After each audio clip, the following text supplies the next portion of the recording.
하나님의 말씀 시편 76편 9절 말씀을 우리 다 찾으셔서 똑같이 합독하시겠습니다. 곧 하나님이 땅의 모든 온유한 자를 구원하시려고 심판하러 일어나신 때에로다. 셀라. 아멘. 오늘 하나님 말씀 제목을 온유한 삶을 삽시다. 온유한 삶을 삽시다. 이런 제목으로 함께 은혜를 받겠습니다. 온유한 자가 되는 것이 얼마나 중요한지를 먼저 말씀드리겠습니다. 오늘 시편 76편 8절 9절 말씀에 주께서 하늘에서 판결을 선포하시매 땅이 두려워 잠잠하였나니 곧 하나님이 땅의 모든 온유한 자를 구원하시려고 심판하러 일어나신 때에로다. 하나님께서 온유한 자를 구원하시기 위해서 심판을 결정하셨다고 말씀하셨습니다. 하나님의 우리 주님의 심판의 기준이, 판단의 기준이 온유한 자. 하나님께서 우리에게 구원의 축복을 주시는 그 구원의 기준이, 축복의 기준이, 하나님의 일꾼이, 기준이 온유한 자라고 말씀하고 있습니다. 우리 하나님께서는 온유한 자를 축복하시고 구원하시고 일꾼을 삼으셔서 하나님 나라의 일을 하시고 계십니다. 그러므로 우리는 온유한 자가 되어서 온유한 삶을 살아야 합니다.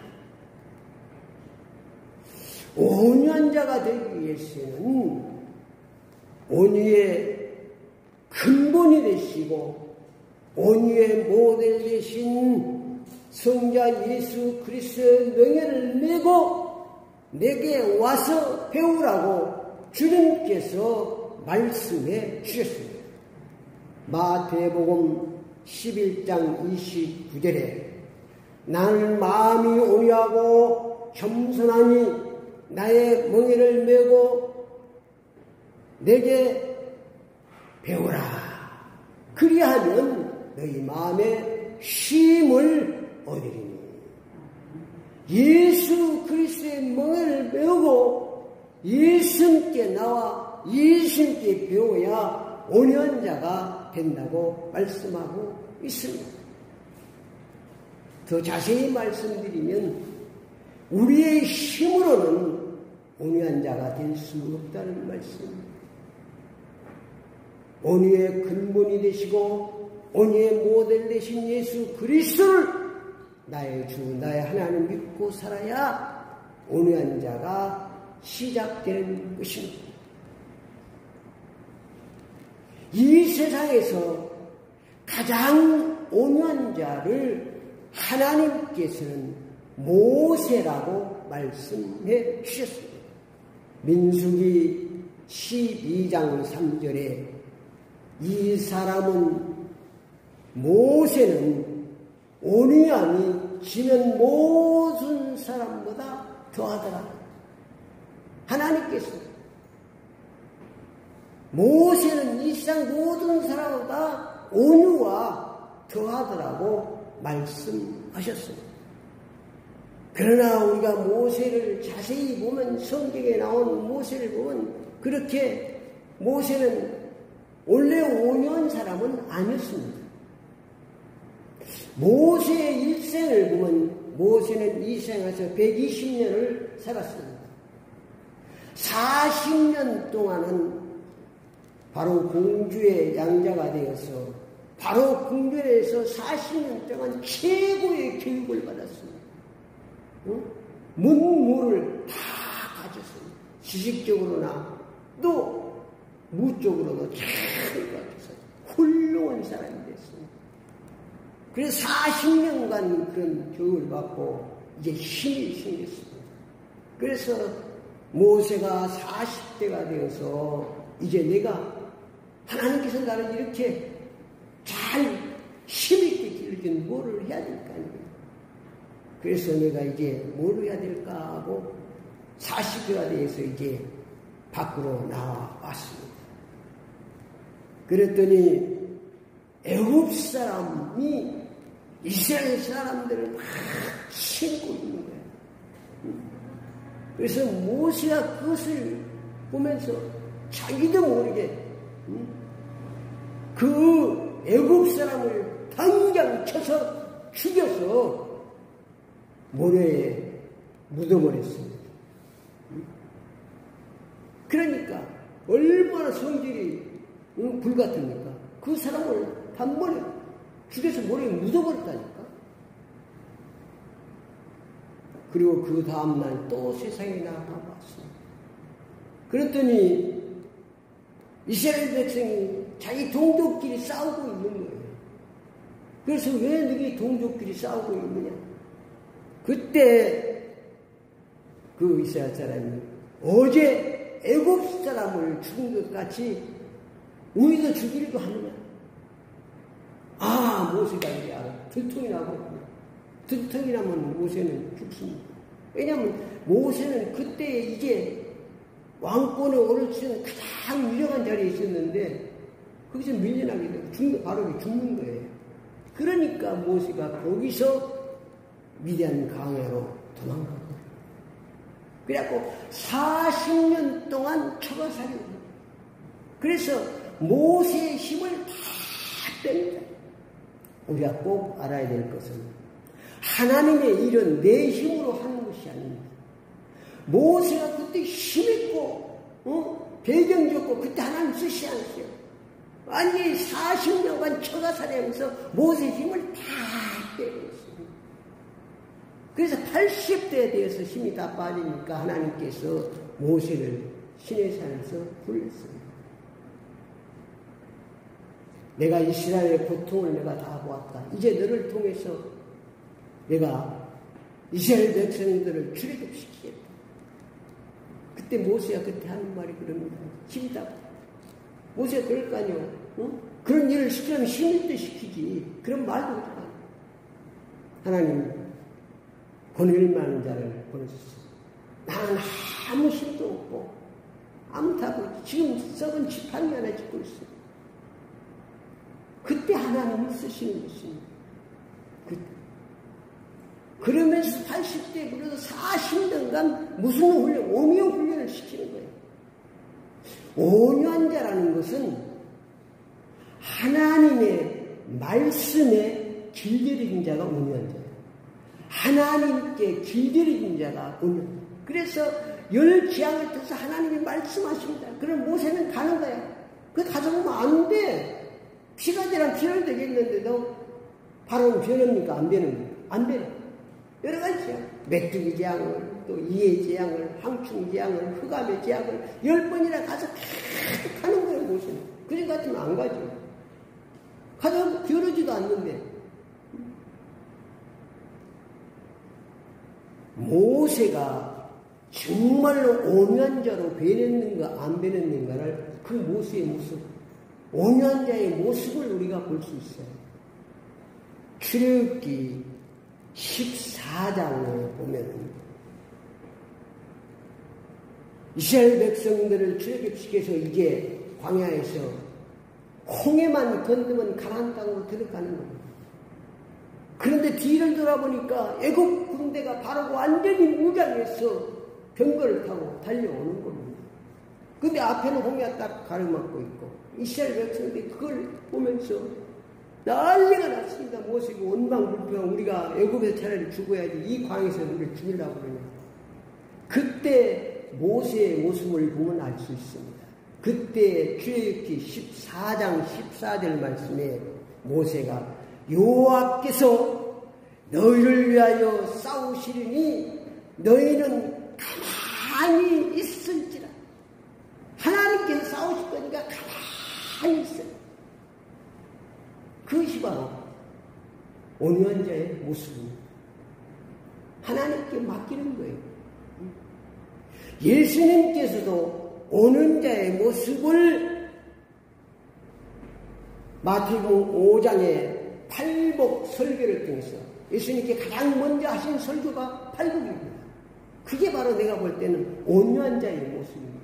아시죠? 우리가 심령이 가난한 자는 복이 있나니 심령이 가난한 자. 내 식에 심령에 가난할 때 내 당신 내 것이 없어요. 그러니까 나오지를 않는 거야 뭐가. 그게 심령이 가난한 거야. 애통하는 자는 복이 있나니 저가 이를 받을 것이요 온유한 자는 복이 있나니 자기가 땅을 기업으로 받을 것이요. 자꾸 말씀을 보잖아요. 의에 즐거운 목마른 자는 복이 있나니 긍휼히 여기는 자는 복이 있나니 자기가 긍휼히 받을 것이요. 합하게 하는 자는 복이 있나니 저희가 하나님 아들의 마음이 청결한 자는 지가 하나님을 보고 싶어요. 의를 위하여 박해를 받는 자는 천국이 그들의 것입니다.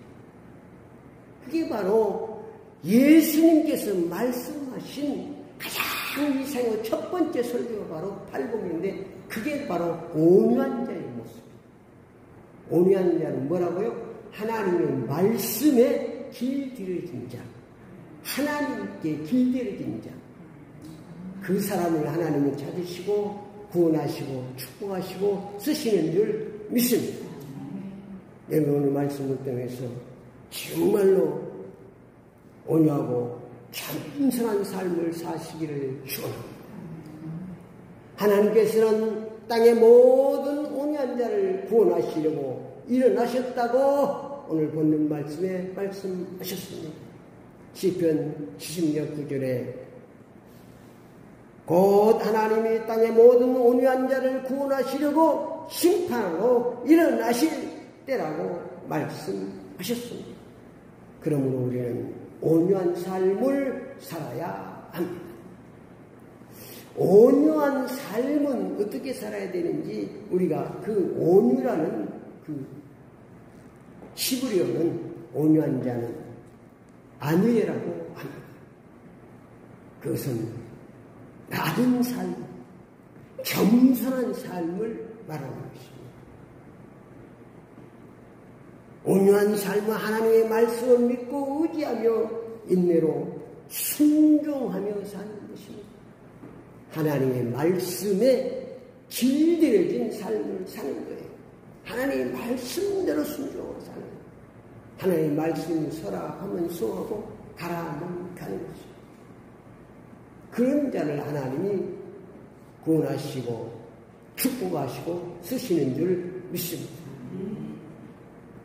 온유한 삶을 살면 하나님께서 축복하십니다. 하나님 항상 우리를 뭐 하라고 할 때는 축복해 주시기 위해서 그러는 것입니다. 그릇을 만드는 것입니다. 오늘 2절 3절 말씀해 보니까 그의 장막은 살렘이 있으며 그의 조선은 시온이 있도다. 거기서 그가 화살의 방패와 칼과 전쟁을 없이 하셨도다.